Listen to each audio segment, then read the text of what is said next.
கண்களை மூடி தேவனை நோக்கி பார்ப்போம்.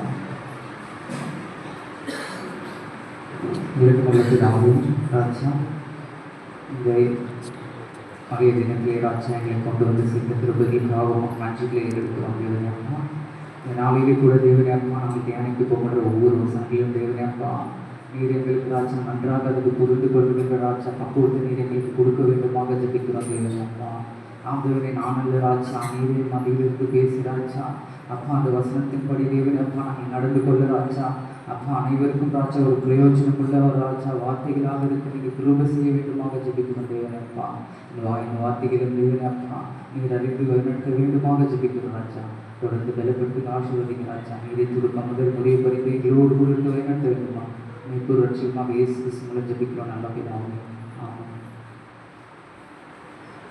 கடவுளை நமக்கு மகிமையுண்டாவதாக. இந்த நாளிலே கூட இந்த வார்ப்பினை கொடுத்த முதலாவது தேவனுக்காகவும் நம்முடைய உபதேசருக்காகவும் மற்றும் சபை மூப்பர்களுக்காக அனைவருக்காகவும் என்னுடைய நன்றிகளை எடுத்துக் கொள்கிறேன். எத்தனை நாளாக நானும் நினைத்து கொண்டிருந்தேன் தேவனுடைய ஆலயத்திலே ஒரு சத்தியத்தை நாம் சொல்ல வேண்டும் என்று. ஆனாலும் என் தேவையை சந்தித்து தேவன் என்று எனக்கு அந்த வாய்ப்பினை கொடுத்ததுக்காக தேவனுக்கு மறுபடியும் நன்றியை செலுத்துகிறேன். என்னுடைய வாழ்க்கையிலே நிறைய சாட்சிகள் இருக்கிறது, நான் அதை சொல்ல வேண்டும். ஆனாலும் நாங்கள் குடும்பமாக வந்து சொல்ல வேண்டும் என்று நினைத்து கொண்டிருக்கிறேன். அடுத்த நாட்களில் நான் சொல்லுகிறேன். இன்றைக்கு தேவன் கொடுத்த வாக்குத்தத்தங்களுக்கு நாம் கடந்து செல்வோம். இன்றைக்கு தலைப்பு என்னவென்றால் மனம் திரும்ப வேண்டும். மனம் திரும்புதலை குறித்து நாம் இன்றைக்கு தேவனிடத்தில் தியானிக்க போகிறோம். தேவன் வேதத்தில் எத்தனை இடத்தில் எப்படியாக நாம் மனம் திரும்ப வேண்டும் என்பதை குறித்து தியானிக்க போகிறோம். எடுத்தவங்க வாசிக்கலாம்.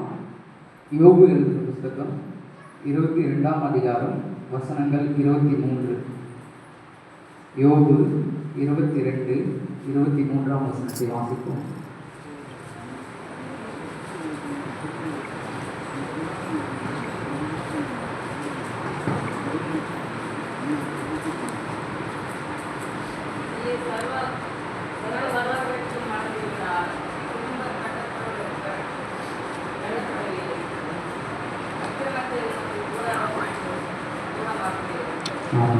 இந்த பாருங்க என்ன சொல்லியிருக்கு. நீ சர்வ வல்லவரிடத்தில் மனம் திரும்பினால் கட்டப்படுவீர்கள், அக்குருமத்தை உன் கூடாரத்திலிருந்து தூரமாக்குவேன் என்று சொல்லியிருக்கிறார். இந்த வசனத்துடைய அர்த்தம் என்னவென்றால், நம்ம எப்போது மனம் திரும்புகிறோமோ, தேவனை நோக்கி எப்போது வருகிறோமோ, தேவனுடைய பிள்ளையாக இந்த அருமையாக சொல்லியிருக்கிறது வசனம். நீங்கள் மனம் திரும்ப வேண்டும் என்று ஒரு வசனத்தை இங்கே சொல்லியிருக்கிறார்கள். வாழ்க்கையில் நமக்கு எத்தனையோ தோல்விகள் காணப்படலாம், எத்தனையோ ஒரு இக்கட்டான சூழ்நிலை இருக்கலாம். நம்ம இங்கே வந்தவங்க எல்லாருமே தேவன் படைத்தத அனைவருமாக நாம எந்த ஒரு கஷ்டம் இல்லாத, எந்த ஒரு துன்பம் இல்லாத, எந்த ஒரு கவலை கண்ணீர் இல்லாத யாருமே இருக்க முடியாது. கண்டிப்பாக அனைவருக்கும் எப்படிப்பட்ட ஆஸ்தி இருந்தாலையும் பணம் இருந்தாலையும் எது இருந்தாலும் ஒரு குறைபாடு கண்டிப்பாக நம்மள இருக்குங்க. அது ஏன் என்று இன்றைக்கு நாம் பார்ப்போம். வாழ்க்கையில் ஒரு தோல்வி இருக்கலாம், இல்லை நம்ம செய்கின்ற வியாபாரத்தில் ஒரு பாதிப்பு இருக்கலாம், குடும்பத்தில் ஒரு பாதிப்பு இருக்கலாம், வாழ்க்கையில் ஒரு பாதிப்பு இருக்கலாம். எல்லாமே ஒரு தோல்வியாக காணப்படலாம். ஆனால் தேவன் மறுபடியுமாக எல்லாத்தையும் திரும்ப நமக்கு தர வல்லவராக இருக்கிறாருங்க. அதனால தான் இங்கே சொல்லியிருக்கிறாரு, ஆண்டவர் சொல்கிறாரு, நீங்கள் மனம் திரும்புங்கள், திரும்பினால் மறுபடியும் நீங்கள் கட்டப்படுவீர்கள் என்று. இதனுடைய அர்த்தம் என்னவென்றால், முதலாவது நம்முடைய வாழ்க்கையில் மனம் திரும்பணும். மனம் திரும்பணும்னா நம்ம எந்த இடத்துல தள்ளப்பட்டு இருக்கிறோமோ, எது நம்ம இடத்துல குறைபாடாக காணப்படுகிறதோ அனைத்தையும் தேவன் வந்து ரெட்டிப்பாக நமக்கு கொடுக்க வல்லவராக இருக்கிறார்கள். அதே போல தான் யோபு எத்தனையோ அவனுடைய ஆஸ்திகள் அனைத்தையுமே இழந்து போனான். எத்தனையோ போராட்டங்கள், எத்தனையோ நிந்தைகள், எத்தனையோ அவமானங்கள், எத்தனையோ இக்கட்டான சூழ்நிலை மத்தியில் கூட தேவனை அவன் வந்து விசுவாசித்தான், தேவனை வந்து பற்றி கொண்டான். அதனால தான் தேவன் என்ன பண்ணாருன்னா ரெட்டிப்பான ஆசீர்வாதத்தை, ரெட்டிப்பான நன்மையான யோபுவை முடி சுற்றினார். தேவனுடைய இப்போ நம்ம என்ன பண்ணிட்டு இருக்கோம், எல்லாருமே தேவனிடத்துல மன்றாட்டி தான் இருக்கோம், தேவனிடத்துல ஜெபித்து கொண்டு தான் இருக்கிறோம், எல்லாமே பண்ணிட்டு தான் இருக்கிறோம். ஆனாலும் நம்ம நினைக்கிற காரியம் நிறைவேறலை, இன்னும் அந்த கஷ்டம் மாறலை, இன்னும் அந்த துன்பம் அப்படி தான் இருக்குதுன்னா தேவனுக்கு பிடிக்காத காரியம் ஏதோ ஒன்று நம்ம இடத்துல இருக்குதுன்றதான் அர்த்தம். ஏதோ ஒன்று நம்ம இழந்து கொண்டு தான் இருக்கிறோம். குடும்பத்தின் ஆசீர்வாதத்தை இழந்திருக்கலாம், இல்லை நிம்மதியை இழந்திருக்கலாம், அனைத்தையும் இழந்திருக்கலாம். ஆனாலும் தேவன் இன்றைக்கு அதை எல்லாத்தையுமே திருப்பி கொடுக்க வல்லவராக இருக்கிறாருங்க. எப்போதுன்னு பார்த்தீங்கன்னா, முதலாவது அவர் இடத்துல நாம் வந்து சரண்டர் ஆகும். அதான் அவர் இடத்துல வந்து நம்ம ஒப்பு கொடுக்கணும். நம்ம மனம் திரும்பி நம்முடைய பாவங்களை விட்டு தேவனிடத்தில் ஒப்பு கொடுக்கும் போது மட்டும்தான் தேவன் வந்து நமக்கு இழந்து போன ஒவ்வொரு ஆசீர்வாதத்தையும் இரட்டிப்பாக கொடுக்க வல்லவராக இருக்கிறாருங்க. இன்றைக்கு அனைவரும் நடந்து கொண்டிருக்கலாம். நான் டெய்லி ஜபிக்கிறேன், ஏசப்பாக்காக நான் எதோ பண்ணுறேன், காணிக்கைக்கு போடுறேன், நிறைய காசுகள் கொடுக்குறேன், ஏழைகளுக்கு உதவுறேன், சர்ச்சஸில் சாப்பாடு கொடுக்குறேன். ஆனாலும் தேவன் எதுக்காக இப்படி என்ன வைத்திருக்கிறாரு, ஏன் இந்த ஒரு கவலையை எனக்கு வைத்திருக்கிறாரு, எதுக்கு இந்த கஷ்டம் இன்னும் மாறவே இல்லைன்ட்டு நம்ம உண்மையோடு ஜபிக்கணும். தேவனிடத்தில் வந்து வெறும் வாயினால ஜபிப்பதல்ல, உண்மையோடு இருதயத்தோடு ஜபிக்கணும். எப்படி என்றால், இப்போது என்ன பார்க்க போகிறோம் என்றால், ஆண்டவர் வந்து நம்ம இடத்துல என்ன சொல்றாருன்னா, நம்ம கொடுப்பது பார்ப்பது இல்லை தேவன், நம்ம இருதயத்தை மட்டும்தான் ஆராய்ச்சி அறிகின்றவராக இருக்கிறார். மெய்யான தேவனை நம்ம தேடி வரும்போது கண்டிப்பாக ஒரு மாற்றத்துல நம்ம வாழ்க்கையில தர வல்லவராக இருக்கிறார்கள். ஆமாம், இது வரைக்கும் தேவனிடத்துல நம்ம எத்தனையோ வேண்டுதலை ஜபித்திருக்கலாம், எத்தனையோ நேரத்தை செலவிட்டிருக்கலாம். ஆனாலும் ஏதோ ஒன்று ஒரு தடையாக நம்முடைய வாழ்க்கையில் இருக்கிறதுங்க. ஆமாம், 1 யோவான் 1:9 படிக்க, தேவனிடத்துல எப்படி நம்ம மனம் திரும்பி வர வேண்டும், என்ன செய்தால் தேவன் நமக்கு இரக்கம் தருவார் அப்படின்றது இந்த வசனத்துல சொல்லப்பட்டிருக்கிறது. நம்முடைய பாவங்களை நாம் அறிக்கையிட்டால் பாவங்களை நமக்கு மன்னித்து எல்லா அநியாயத்தையும் நீக்கி நம்மை சுத்திகரிப்பதற்கு அவர் உண்மையும் நீதியும் உள்ளவராக இருக்கிறார். இங்க பாருங்க, வசனம் தெளிவாக சொல்லியிருக்கிறது. நம்முடைய பாவங்களை நாம் அறிக்கையிட்டும் போதுதான் தேவன் மன்னித்து எல்லா அநியாயத்துக்கும் நீங்கி நம்ம சுத்திகரிக்க அவர் உண்மையும் நீதியும் உள்ளவராக இருக்கிறார். அதே போல நீதிமொழிகள் 28:13 வாசிக்க. நீதிமொழிகள் 28:13. பாவங்களை மறைக்கிறவன் வாழ்வடைய மாட்டான், அவைகளை அறிக்கை செய்து விட்டு விடுகிறவனோ இரக்கம் பெறுவான்.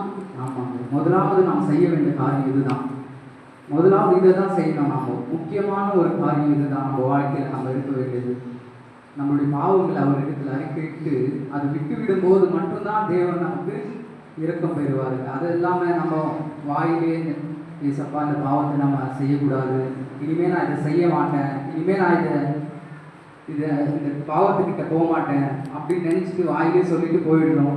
திரும்ப அந்த பாவத்துக்குள்ளே தான் இருக்கு. ஆனால் நிறைய பேர் இந்த மாதிரி தான் நினச்சிட்டு இருக்கிறோம். ஆனால் இது வந்து ஒரு பிரயோஜனம் இல்லாத ஒரு ஜபமாக தான் காணப்படுகிறதுங்க. நம்ம வந்து இப்போ இந்த இடத்துல ஒன்றை மட்டும் தியானிக்கணும். என்னன்ட்டு, எதனால தேவன் வந்து நம்மளுக்கு இந்த ஒரு குறைபாடு வச்சிருக்கிறாரு. பரம்பரையாக நம்ம கிறிஸ்தவர்களாக இருக்கிறோம், காலகாலமாக சர்ச்சுக்கு வரோம், வேத வசனங்களை வாசிக்கிறோம், தியானிக்கிறோம், பாடல்களை பாடுறோம். ஆனாலே நம்ம குடும்பத்தில் ஏன் இந்த கஷ்டம் தீங்கலை? இந்த குடும்பத்தில் எதற்காக தேவன் இந்த ஒரு குறையை வைத்திருக்கிறார்? எதற்காக கர்த்தர் நம்மளை மட்டும் இப்படி சோதிக்கிறார் என்று நீங்கள் நினைத்து பார்த்தீங்கன்னா, ஒரே ஒரு சிறிய காரியம் தான். நம்மளை நாம் பரிசுத்தமாக வைத்துக் கொள்ள வேண்டும். முதலாவது நாம் செய்ய வேண்டிய காரியமே அதுதான். நம்மளை நாம் பரிசுத்தமாக வைத்துக் கொள்ள வேண்டும். எப்படி பரிசுத்தமாக வைத்துக் கொள்ளும் என்றால், நம்முடைய படைத்த தேவன் நம்மளை கருவிலே கண்டிருக்கிறாருங்க. ஃபர்ஸ்ட் ஆஃப் ஆல் நம்ம வந்து என்ன பண்ணணும்னா, அவருக்காக நம்ம ஏதாவது செய்யணும், அவருக்காக நாம் ஜெபிக்கணும். நம்முடைய இருதயத்தில் இருக்கிற ஒவ்வொரு பாவ காரியங்களையும் விட்டு நம்ம விலகி ஓடணும். முதலாவது நம்ம வந்து நாம் செய்கின்ற ஒரு சிறிய காரியமாக இருந்தாலும் சரி, தேவனிடத்தில் வந்து அறிக்கையிடணும். முதலாவது ஜெபித்து கண்ணீரோடு உண்மையோடு ஏசப்பாவிடம் ஜெபிக்கும் போது மட்டும்தான் நமக்கு விடுதலை கிடைக்கும். நாம் நினைக்கிறோம் டெய்லி நம்மளுடைய வாழ்க்கையில், ஏசப்பா இனி நான் அந்த பாவத்தை செய்ய மாட்டேன், ஏசப்பா இனி நான் அந்த இடத்துக்கு போக மாட்டேன், ஏசப்பா இனி நான் எந்த ஒரு கெட்ட பழக்கமும் செய்ய மாட்டோம் என்று வெறும் வாயினால் மட்டும்தான் நாம் ஜெபித்து கொண்டிருக்கிறோம். முழு மனதினால் ஜெபித்தோம்னா கண்டிப்பாக அந்த இடத்துக்கு நம்ம போக மாட்டோம். ஆனால் இன்றைக்கு நம்மளுடைய ஜெபங்கள் எப்படி இருக்கிறது? வெறும் ஜெபம் பண்ணுறோம், திரும்ப ஜெபம் முடிஞ்சதும் தினந்தோறும் ஜெபிக்க போகிறோம். இனிமேல் நான் அந்த பாவத்தை செய்ய மாட்டேன், பாவத்தை பண்ணக்கூடாது, இனிமேல் நான் குடிக்க மாட்டேன், இனிமேல் நான் சிகரெட் குடிக்க மாட்டேன், இனிமேல் நான் வெத்தலை பார்க்க போட மாட்டேன், இனிமேல் நான் அந்த பையனோடு பேச மாட்டேன், இனிமேல் நான் அந்த பொண்ணோடு பேச மாட்டேன்னு ஏசப்பாவோட ரொம்ப கதறியாக இருக்கிறோம். எத்தனையோ ஜெபங்கள் பண்ணுறோம். ஆனால் மறுபடியும் தூங்கி எழுந்து அதே பாவத்தை தான் நாம் செஞ்சு கொண்டு இருக்கிறோம். திரும்ப திரும்ப நாம டெய்லி இதை தான் பண்ணிட்டு இருக்கோம். இதை தான் பண்ணிட்டு இருக்கோம். ஏசப்பா நான் இனிமேல் செய்ய மாட்டேன், இனிமேல் செய்ய மாட்டேன், இனிமேல் செய்ய மாட்டேன். ஆனாலும் என்ன பண்ணுறோம், திரும்பி தூங்கி எழுந்து ரொட்டீனாக அதே ஒர்க்கு தான் பண்ணுறோம். ஒரு வாட்டி நம்ம முடிவு பண்ணிட்டோம்னா நம்ம வாழ்க்கையில் உறுதியாக இருதயத்தின் ஆழத்திலிருந்து ஒரு முடிவு எடுத்துட்டோம்னா திரும்ப அந்த பக்கம் போகக்கூடாது. எப்படி என்னக்கா எப்போதும் நம்ம எடுக்கிற முடிவு கரெக்டாக இருக்க வேண்டும். தேவனிடத்தில் நம்ம மன்றிடணும், தேவனிடத்தில் எல்லாத்தையுமே அறிக்கணும். ஒரு சிறிய பாவமாக இருந்தாலும் பாவத்தை சொல்லி சொல்லி தேவனிடத்தில் ஜபிக்கும் போது மட்டும்தான் அந்த பாவத்திலிருந்து நம்மளுக்கு விடுதலை கிடைக்கும். வெறும் வாயினால ஜபிச்சுட்டு ஏசப்பா நான் எவ்வளவோ ஜபிக்கிறேன், எவ்வளவோ மன்றாடுவேன், ஆனாலும் திரும்ப அந்த பாவம் என்னை தொடர்ந்துகிட்டே இருக்கிறது. நான் எவ்வளவோ ஜெபிக்கிறேன் ஏசப்பா, நான் எவ்வளவோ ட்ரை பண்ணுறேன் ஏசப்பா, ஆனாலும் அந்த ஒரு பாவம் மட்டும் என்னை விட்டு விலகவே மாட்டேங்குது ஏசப்பா. அந்த சாத்தான் என்னவை அந்த பாவத்தை செய்ய தூண்டுகிறான் என்று சாத்தான் மேலே கையை போட்டு தான் நம்மளையே நாம் ஏமாற்றி கொண்டு இருக்கிறோம். ஆனால் உண்மையான காரியம் நம்ம இருதயத்திலிருந்து ஒரு விஷயம் கூட நம்ம இருதயத்திலிருந்து முடிவு எடுக்கிறது இல்லை. வெறும் வாயினால் அந்த நேரத்துக்கு மட்டும்தான் அந்த நேரத்தில் சிந்திக்கிறோம், இனிமேல் இந்த தவறை செய்யக்கூடாது, இனிமேல் இந்த இடத்துக்கே போகக்கூடாதுன்னு. ஆனால் நம்ம என்ன பண்ணுறோம், திரும்ப திரும்ப அதே இடத்துக்கு தான் போகிறோம், அதே பாவத்தை தான் செய்கிறோம். ஏன் இருதயத்திலிருந்து ஜபிக்காததுனால மட்டும்தான் இந்த மாதிரி நடக்குது. நம்ம முழு இருதயத்தோடு தேவனை ஆராதிக்கும் போது, தேவனிடத்தில் மன்றிடும் போது கண்டிப்பாக இதெல்லாம் நடக்குங்க. எல்லாமே ஒரு கமிட்மெண்ட்டாக தான் இருக்கணும். தேவன் என்னை மாற்றுவார், தேவன் எல்லாம் பார்த்துக்குவார், தேவன் எல்லாம் செய்திருவார். நான் எதுவுமே செய்ய மாட்டார். நம்ம கேட்கணும். பைபிளில் கூட நிறைய இடத்துல நிறைய எக்ஸாம்பிள்ஸ் இருக்கிறது. தேவனிடத்துல கேட்கணும், கேட்கும்போது தான் தேவன் கொடுப்பார். கேட்காமலே தேவன் எனக்கு கொடுக்கல, எனக்கு செய்யலை, நாங்கள் துதிக்கிறோம், ஆராதிக்கிறோம், காணிக்கைகள் போகிறோம்னா தேவன் கண்டிப்பாக செய்ய மாட்டார். 50% நம்முடைய முயற்சி இருக்க வேண்டும். நம்முடைய முயற்சி 50% இருந்தால் கடவுளுடைய முயற்சி 50% இருக்கும்போது தான் அங்கே 100% ஆகும். அதுதான் ஒரு மிராக்கிள் நடக்கும் அங்கே நம்முடைய வாழ்க்கையில். நாம் எதுவுமே செய்யாமல் எல்லாமே கடவுள் பார்த்துப்பார், கடவுள் பார்த்துப்பார், கடவுள் நடத்துவார். அவர் கடவுளே கண்டார் இல்லையா? கடவுள் நம்மளை படிச்சுக்கிறாருன்னா ஏதோ ஒரு நோக்கம் இருக்கும், அவர் நடத்துவார். எது நடந்தாலும் கடவுள் தான் நடத்திருப்பாரு அப்படின்னு நம்ம தப்பாக தான் நினச்சிட்டு இருக்கோம். இது வரைக்கும் வேதத்தில் கூட நிறைய இடத்துல இருக்குதுங்க. ஆலயத்தில் தள்ளி போய் வழியை போடு என்று பேதர்கிட்ட சொன்னார் கடவுள். பேதர் என்ன பண்ணாரு, ஆழமா இருக்கிற கடல்ல எடுத்து போய் வழியை போட்டாரு. ஆண்டவர் என்ன பண்ணாரு, அங்க மீன்களை வலையை தீர்த்தக்கதான மீன்களை கொடுத்தாரு. வழியை போடுன்னு சொன்ன வழியை போட்டது பேதருடைய கடமை. அந்த வழியில மீனை கொடுக்கிறது தேவனுடைய கடமை. அதே போலதான் தண்ணீரை கொண்டு போய் பரிமாறுங்கள் என்று சொன்னார் ஆண்டவர். பரிமாற வேண்டியது நம்முடைய கடமை. பரிமாறும் போது தண்ணீரை ரசமாக மாற்றினது தான் தேவனுடைய கடமை. இதே போலதான் நொடியில போடு என்றால் போடணும். போட்டாதான் தேவன் என்ன பண்ணுவாருன்னா வெள்ளியும் பணமும் இருக்கிற அந்த ஒரு மீனை நமக்கு கொடுப்பாருங்க. அதே போலதான் எல்லாமே ஒரு கமிட்மெண்ட்டாக தான் இருக்கணும். 50% நம்முடைய முயற்சி இருக்கணும். இப்போ எக்ஸாம்பிள் எடுத்துக்கினா கூட எக்ஸாம் இருக்குன்னு வச்சுங்க, படிக்கிற பசங்களுக்கு எக்ஸாம் நம்ம போய் எழுதினா தான் கடவுள் பாஸ் பண்ணுவார். எக்ஸாமுக்கே போகாத எழுதாத கடவுள்கிட்ட ஜெபம் பண்ணிக்கிறேன் கடவுள் நம்மளை பாஸ் பண்ணிடுவாருன்னா கடவுள் பாஸ் பண்ணிடுவாரா? பண்ண மாட்டாரு. நம்மளுடைய முயற்சியை கண்டிப்பா இருக்கணும். நம்ம படித்திருக்கிறாரு, நம்மளுக்கு இந்த நோக்கத்தை கொடுத்திருக்கிறாரு. எத்தனையோ பேர் இருக்காங்க, எத்தனையோ உலகம் இருக்கு, உலகத்துல எத்தனையோ கிராமங்கள் இருக்கிறது.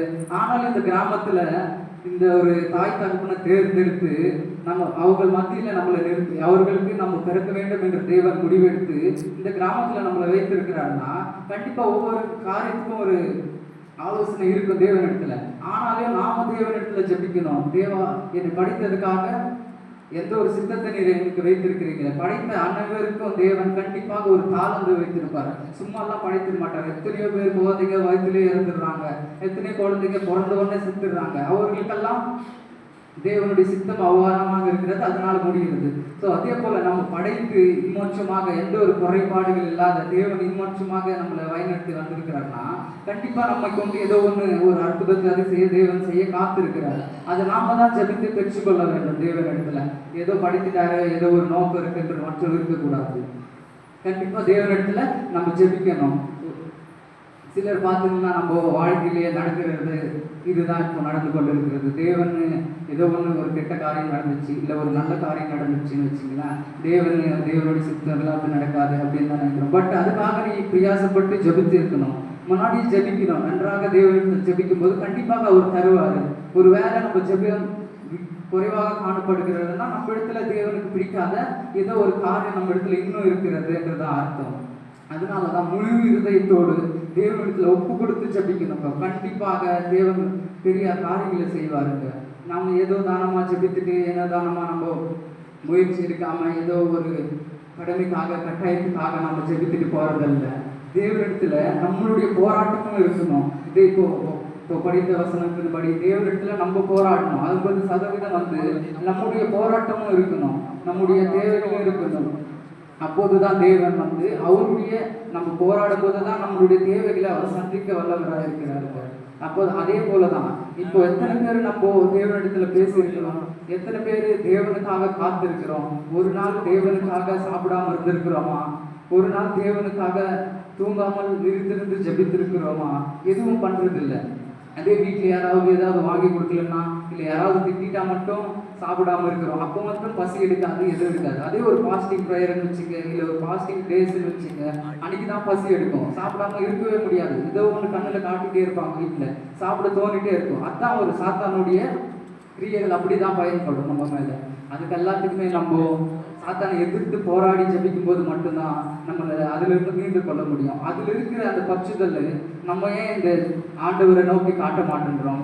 வீட்டில் யாராவது பேசாது போயிட்டாங்க, இல்லை ஏதாவது சாப்பிட கொடுக்காம போயிட்டாங்க, இல்லை நம்ம கேட்டதை வாங்கி கொடுக்கலன்னா மட்டும் நம்ம கோச்சிக்கிறோம், அவங்களாட்ட பேசாமல் போகிறோம், அழுதுன்னு பெட்டிலே படுத்துட்டு இருக்கோம்.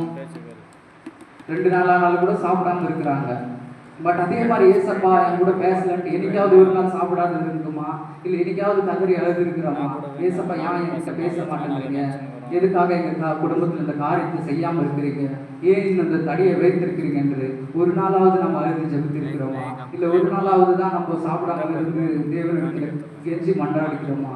எதுவுமே செய்யாம தேவன் எனக்கு கொடுக்கல, எனக்கு செய்யலை என்றால் தேவன் எப்படி செய்வார்? நம்ம மனதிரும்பி தேவனிடத்துல ஜெபிக்கும் போது நம்முடைய பாவங்கள் அனைத்தையும் அறிக்கையிட்டு அவரிடத்துல நம்ம மன்றாடும் போது மட்டும்தான் தேவன் நம்மளை குறைகள் எல்லாத்தையுமே நிறைவாக்க வல்லவராக இருக்கிறாங்க. எத்தனை பேர் விசுவாசிக்கிறீங்க?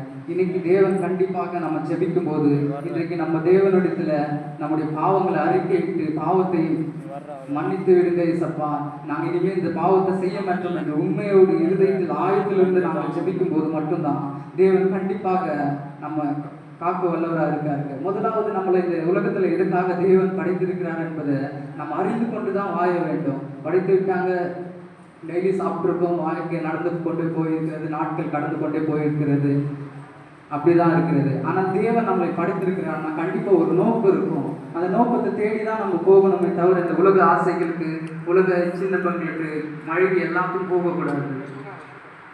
எப்போதும் தேவன் நம்மளை படைத்திருக்கிறான்னா கண்டிப்பாக ஒரு நோக்கத்தோடு தான் படைத்திருக்கிறாருங்க. ஆமாம், உண்மையாகவே அவர் செய்ய வல்லவராக இருக்கிறாருங்க. நம்ம இப்போது தேவனிடத்தில் நம்முடைய பாவங்களை அறிக்கையிட்டு பாவங்களை விட்டு மன்றாடி ஜெபிக்கும் போது மட்டும்தான் தேவன் நமக்கு எல்லாத்தையுமே செய்ய வல்லவராக இருக்கிறாருங்க. வேதத்தை வாசித்து அதில் இருக்கின்ற ஒவ்வொரு அர்த்தங்களையும் புரிந்து கொண்டு அதன்படி நம்ம நடக்கும்போது மட்டும்தான் தேவன் நம்ம இடத்துல இருக்குவார். நம்ம நினைக்கிறது அனைத்தையும் தேவன் கண்டிப்பாக மாற்றி தருவாருங்க. ஒரு நிமிடம் அனைவரும் எழுந்து நின்று தேவனிடத்தில் நாம ஒப்பு கொடுப்போமா?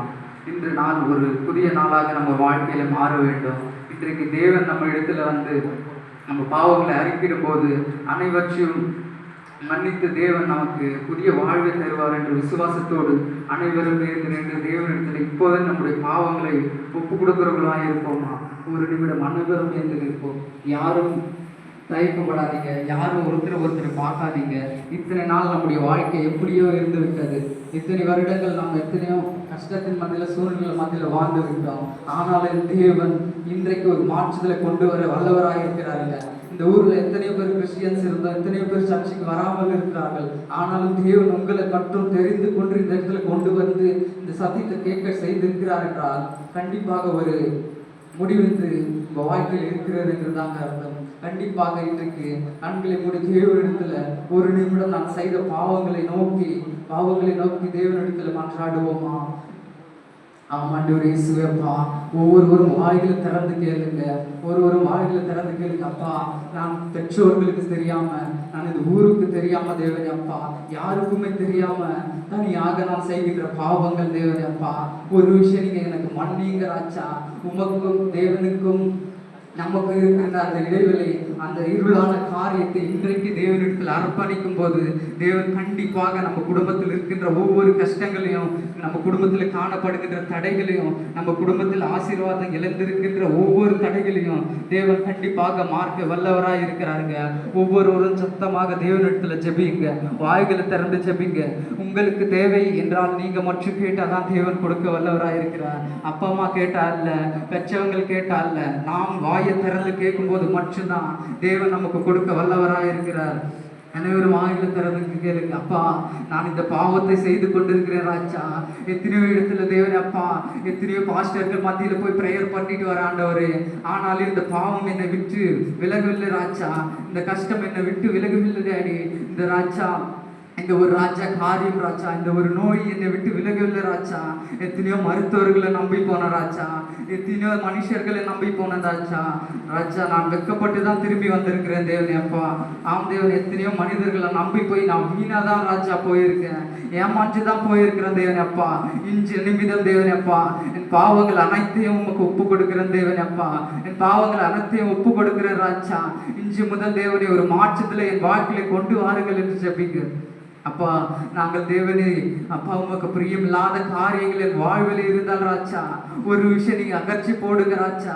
இன்று ராஜா, எங்கள் பாவங்களை மண்டை அறிக்கையிட்டு ராஜா, அதை விட்டு விட்டு நாங்கள் மனம் திரும்புகிறோம் தேவனே அப்பா. இனி நாங்கள் அந்த பாவத்தை செய்யாத படிக்கு ராஜா, இனி அந்த சாத்தான் ராஜா எங்களை கொன்று செல்லாத படிக்கு தேவனே அப்பா. சாத்தான் வழிக்கு நாங்கள் செல்லாத படிக்கு எங்களை நீ காட்சி வழிநடத்துவீராக தேவனே அப்பா. நாங்கள் கேட்ட வசனங்கள் தேவனே அப்பா எங்கள் இருதயத்தில் பேசி ராஜா, அதன்படி நாங்கள் வாழ தேவனே அப்பா. நீங்க கிருபை செய்வீராக தேவனே அப்பா. ஒருபோது நாங்கள் வெட்கப்படக்கூடாது தேவனே அப்பா. புற ஜாதிகள் மக்கள் மத்தியிலே ராஜா, எங்களை ராஜா ஒரு பெரிய ஜாதியாக நீங்க நிறுத்த போகிற கிருபைகளுக்காக உமக்கு நன்றிகளை ஏறெடுக்கிறோம் தேவனே அப்பா. எந்த இடத்துல ராஜா கிறிஸ்துவர்களை தள்ளப்படுகிறார்களோ ராஜா, அந்த சூழ்நிலைகளுக்கு நாங்கள் செல்லாதபடிக்கு தேவனே அப்பா, நாங்கள் ஒரு சாட்சியாக நிற்க நீங்க கிருபை செய்வீராக தேவனே அப்பா. உடைய ஆலயத்துல வந்து ராஜா, நாங்கள் தேவனே கேட்கின்ற ஒவ்வொரு ராஜா காரியங்களும் ராஜா நிறைவாக்குவீராக தேவனே அப்பா. எங்கள் பாவங்கள் அனைத்தையும் மன்னிப்பீராக ராஜா, எங்கள் பாவங்கள் அனைத்தையும் மன்னிப்பீராக ராஜா. ஆம் தேவனே, நாங்கள் தெரியாது செய்கின்ற பாவத்தையும் ராஜா, தெரிந்து செய்கின்ற பாவத்தையும் தேவனே ஒரு விஷயம் இப்போதே மன்னித்தருளுவீராக ராஜா. ஒரு விஷயம் இப்போதே மன்னித்தருளுவீராக தேவனே அப்பா. ஒரு விஷயம் ராஜா கண்ணோக்கி பார்ப்பீராக தேவனே. ஒரு மன்னிப்பை எங்களுக்கு கட்டளிடுங்க ராஜா. ஆம் தேவனே, இந்த வயது முதல் ராஜா, ஆம் தேவனே, உங்களுக்கு பிரியமில்லாத ராஜா அந்த இருளான காரியத்துக்குள்ள நாங்கள் வாழ்ந்து கொண்டிருக்கிறோம் தேவனே அப்பா. அதிலிருந்து ஒரு விடுதலை நீங்க கட்டளிடுவீராக தேவனே. ஒரு சாத்தான் கிரியைகள் இருந்து கட்டுகள் இருந்து ராஜா இப்போதே ஒரு விடுதலை நீங்க கட்டளிட வேண்டுமாக ஜெபிக்கிறோம் தேவனே அப்பா. ஆம் தேவனே, உங்களுடைய அபிஷேகத்தை பெற்றுக்கொண்டு ராஜா அணிலே ராஜா நாங்கள் ஜெபிக்கின்ற பிள்ளைகளாக நீ மாற்றுவீராக தேவனே அப்பா. உங்களுடைய வருகைக்கு ராஜா ஒரு ஜெப கூட்டமாக தேவனே அப்பா, ஒரு ஜப வீரர்களாக ராஜா, ஒரு ஜப சேனையாக தேவனே அப்பா, உமக்காக நாங்கள் எதிர்காக்கின்ற பிள்ளைகளாக நீ மாற்றுவீராக தேவனே அப்பா. ஒரு மாற்றத்தை இப்போதே கொண்டு வருவீராக ராஜா. இப்போதே ஒரு ஆவியனை பொழுவீராக தேவனே அப்பா. இப்போதே எங்கள் மத்தியிலே உழைவாடுவீராக தேவனே. ஒவ்வொரு இருதயத்தில் இருக்கின்ற அந்த கவலைகள் ராஜா, ஒவ்வொரு இருதயத்துல காணப்படுகின்ற ராஜா அந்த கசப்புகள் தேவனே, அந்த பொறாமை பொச்சிருப்புகள் ராஜா, ஆம் தேவனே இயேசுவப்பா, எந்த இடத்துல அவமானப்பட்டார்களோ தேவனே, அந்த அவமானங்கள் எல்லாம் ராஜா அவர்கள் முன்னாடியே தலை நிமிர்ந்த செய்வீராக தேவனே அப்பா. ஒரு மாற்றுதலை கொண்டு வாருங்க ராஜா, ஒரு மாற்றுதலை கொண்டு வருவீராக ராஜா. இன்றைக்கு ஒரு விடுதலை, இன்றைக்கு ஒரு மாற்றத்தை நீங்க கட்டளிட வேண்டுமாக ஜெபிக்கிறோம் தேவனே அப்பா. இனிமே ராஜா நாங்கள் அந்த ராஜா பாவத்துக்கு விழுந்து விடாதபடிக்கு ராஜா உண்மையில கிறிஸ்தவனாக இருக்க நீங்க கிருபை செய்வீராக தேவனே அப்பா. பெயருக்கு கிறிஸ்தவனாக அல்லாதபடிக்கு ராஜா, பண்டகை கிறிஸ்தவனாக அல்லாதபடிக்கு தேவனே அப்பா, ஒரு ஜீவனுள்ள ரத்த சாட்சியாக நாங்கள் மறிக்க நீங்க கிருபை செய்வீராக தேவனே. எங்களை எடுத்து பயன்படுத்துங்க ராஜா. ஒரு ஜாதி மக்களுக்கு ராஜா நாங்கள் சத்தியத்தை சொல்லுவண்ணமாக நீங்க கிருபை செய்வீராக தேவனே அப்பா. இனி ராஜா நாங்கள் வாழ்வது உமக்காக மட்டும்தான் என்று ராஜா நாங்கள் முடிவு எடுக்கிறோம் தேவனே அப்பா. இந்த நாளிலே ராஜா நாங்கள் மரித்தாலும் உமக்காக மட்டும்தான் தேவனே அப்பா, நாங்கள் வாழ்ந்தாலும் உமக்காக மட்டும்தான் என்று ராஜா நாங்கள் ஒரு முடிவை எடுக்கிறோம் தேவனே அப்பா. நீர் எங்களுக்குள்ள வாரும் தேவனே அப்பா, உமக்காக மட்டும்தான் தேவனே அப்பா நாங்கள் உயிர் வாழ்கிறோம் தேவனே அப்பா. உம்மை மட்டும்தான் நேசிக்கிறோம் ராஜா. ஆம் தேவனேஷு அப்பா, உண்மை மட்டும்தான் ராஜா நாங்கள் நேசிக்கிறோம் தேவனே அப்பா. நீர் இறங்கி வாருங்க ராஜா, எங்க பாவங்கள் எல்லாம் மன்னியுங்க ராஜா அப்பா. உமக்காக தானே உயிர் வாழ்கிறேன், உம்மை தானே நேசிக்கிறேன். அனைவரும் வாயிலிருந்து சொல்லுங்க, அனைவரும் வாயிலிருந்து உம்மை தானே வாழ்ந்தாலும் உம்மோடுதான், மரித்தாலும் உமக்கோடுதான், வாழ்ந்தாலும் உம்மோடுதான், மரித்தாலும் உம்மோடுதான். ஆத்துமபாரத்தை தாருமையா, அபிஷேகத்தால் என்னை நிரப்புமையா. ஆத்துமபாரத்தை தாருமையா, அபிஷேகத்தால் என்னை நிரப்புமையா. வாழ்ந்தாலும் உம்மோடுதான், மரித்தாலும் ஒவ்வொரு வாயில திறந்து கேளுங்க. வாழ்ந்தாலும் உம்மோடுதான், மரித்தாலும் உம்மோடுதான். உம்மை போல் என்னை மாற்றுமையா, என்னை உனக்காக தருவேனையா. உம்மை போல் என்னை மாற்றுமையா, உனக்காக என்னை தந்தேயா. வாழ்ந்தாலும் உம்மோடுதான், மரித்தாலும் உம்மோடுதான். வாழ்ந்தாலும் உம்மோடுதான், மரித்தாலும் உம்மோடுதான். உமக்காகத்தானே உயிர் வாழ்கிறேன், உம்மை தானே நேசிக்கிறேன். உமக்காகத்தானே உயிர் வாழ்கிறேன், உம்மை தானே நேசிக்கிறேன். வாழ்ந்தாலும் உம்மோடுதான், மரித்தாலும் உம்மோடுதான். வாழ்ந்தாலும் உம்மோடுதான், மரித்தாலும் உம்மோடுதான். வாழ்ந்தாலும் இயேசுவுக்காய், மரித்தாலும் இயேசுவுக்காய். ஆமாண்டவரே இயேசுவப்பா, நாங்கள் வாழ்ந்தாலும் தேவனே அப்பா உமக்காக மட்டும்தான் வாழ்வோம் ராஜா, உமக்காக மட்டும்தான் மரிப்போம் தேவனே அப்பா. இந்த ராஜா இந்த வாழ்வினை எங்களுக்கு கொடுத்தீரல்லவா ராஜா. ஆம் தேவனே, இந்த நாளிலே கூட தேவனே அப்பா இந்த நாளை காணாமல் எத்தனை பேர் ராஜா எத்தனையோ விதமான விபத்துகள் மத்தியிலே ராஜா மறித்திருக்கலாம் தேவனே. ஆனாலும் ராஜா எங்களை ஜீவனோடு தேவனே அப்பா எந்த ஒரு ஆபத்துகள் இல்லாதபடிக்கு ராஜா, எந்த ஒரு குறைபாடுகள் இல்லாதபடிக்கு எங்களை வழிநடத்தி வந்திருக்கிறீரே ராஜா. உமக்கு கூட நன்றிகளை இருக்கிறோம் தேவனே அப்பா. ஆம் தேவனே இயேசுவப்பா, எங்களை இம்மற்றுமாக தேவனே அப்பா வழிநடத்தி கொண்டிருக்கிற கிருபைகளுக்காக உமக்கு நன்றி தேவனே அப்பா. இந்த நாளிலே கூட தேவனே கிராமத்திலே ராஜா எத்தனையோ பிள்ளைகள் தேவனே, எத்தனையோ ராஜா கவலைகளோடு கண்ணீரோடு வந்திருக்கலாம் தேவனே. அவர்கள் கவலைகள் கண்ணீரோடு ராஜா திரும்பி செல்லாதபடிக்கு ராஜா ஒரு அற்புத சந்தோஷத்தை அவர்கள் ஆன செய்வீராக தேவனே அப்பா. அவர் பாவங்களை இப்போது ராஜா அறிக்கையிட்டு இருக்கிறார்கள் தேவனே அப்பா. யார் யாரும் கண்டை தேவனே அவர்கள் பாவங்களை அறிக்கையிட்டார்களோ ராஜா, உண்மையாக இருதயத்தில் இருந்த ராஜா அவர்கள் அறிக்கையிட்டார்களோ தேவனே அப்பா, அவர்களுக்கு ராஜா நீர் தேவனே ஒரு விடுதலை தந்து ராஜா இனி அந்த பாவத்துக்கு திரும்பி செல்லாதபடிக்கு மனம் திரும்பி வந்திருக்கிற ஒவ்வொருவரையும் ராஜா நீ ஏற்றுக்கொள்ள வேண்டுமாக ஜெபிக்கிறோம் ராஜா. இனி துக்கங்கள் ராஜா அவர்களை காண செய்யாது இருப்பீராக தேவனே. இனி சந்தோஷம் மட்டுமே ராஜா அவர்கள் காண நீங்க கிருபை செய்வீராக தேவனே. ஜபிக்கின்ற யாவரும் ராஜா நிறைவாக ராஜா அவர்கள் பெற்றுக்கொள்ள நீங்க கிருபை செய்வீராக. அபிஷேகத்தின் மழையினால் அவர்கள் பொழிய வேண்டுமாக ஜபிக்கிற தேவனே அப்பா. இன்று ராஜா கேட்ட ஒவ்வொரு காரியங்களும் தேவனே அப்பா வாழ்க்கையில் நடக்க நீங்க கிருபை செய்வீராக. அதை ராஜா நாங்கள் பின்பற்ற நீங்க பலனை தருவீராக. திரும்பி சாத்தானுக்கு நாங்கள் இடம் கொடுக்காதபடிக்கு, திரும்பி வழி மாறி போகாதபடிக்கு ராஜா ஒரு அற்புத அதிசயங்களை செய்து ராஜா நீர் எங்களோடு கூட இருந்து எங்களை காத்து வழிநடத்த வேண்டுமாக ஜபிக்கிற ராஜா. தொடர்ந்து ஆசீர்வதிங்க, தொடர்ந்து பலப்படுத்துங்க ராஜா. இந்த நேரத்தையும் காலத்தையும் ராஜா உங்களுடைய கரங்களில் ஒப்பு கொடுக்கிற ராஜா நீர் எடுத்து ஆளுகை செய்ய வேண்டுமா நீ தொடர்ச்சிகரமாக இயேசு கிறிஸ்து மூலம் ஜபிக்கிறோம் நல்ல பிதாவே.